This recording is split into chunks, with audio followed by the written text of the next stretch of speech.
gentlemen, and congrats to the class of 2009. Our class speaker is a student who is dedicated to our school and community. He exemplifies the values instilled at Haverford and represents the best qualities of our class. It is my honor to introduce to you the class speaker, Chris Denny.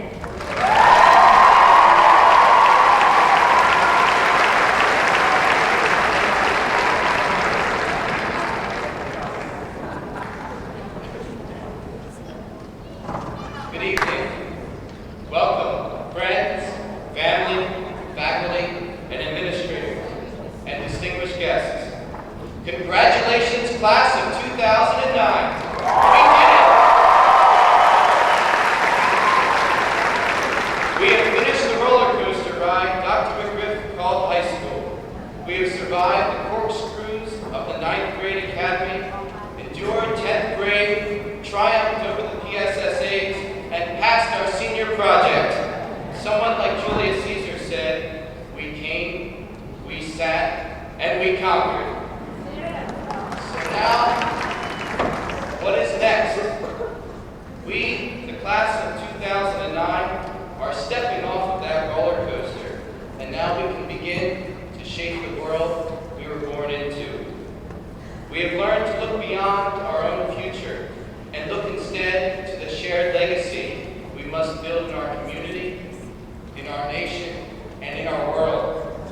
Ride the roller coaster back in your mind to a school project you put off until the very last minute, living by the policy of never put off until tomorrow what you can put off until the day after tomorrow.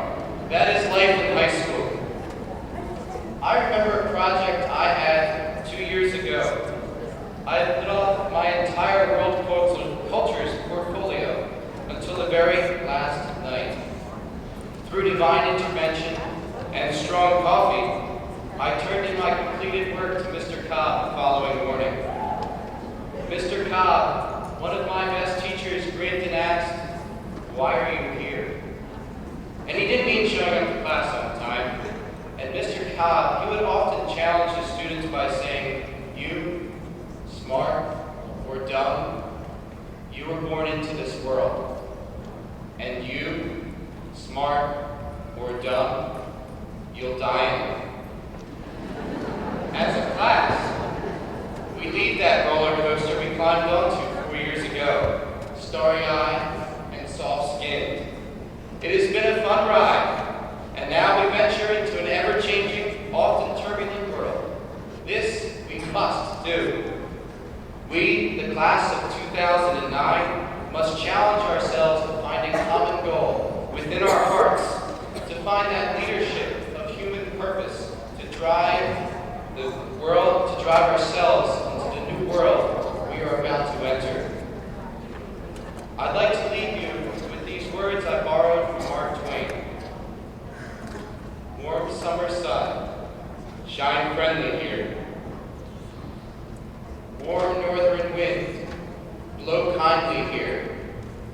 Crimson and gold, triumphant evermore. Good luck, Haverford, class of 2009, and Godspeed until we meet again.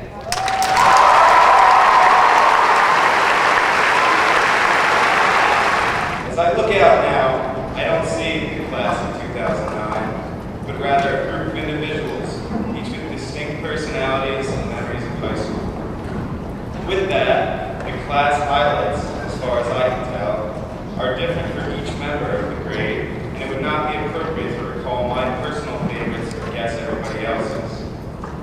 While some of you love the proms and dances, some of you love events like Mr. Haverford and Thanksgiving Day football games, I'm sure most, if not all of you, love the time you spent with your friends during each of these experiences. When we look back on our years in high school, we will not think of specific events, perhaps with the exception of Dr. Nesbitt on the slip and slide.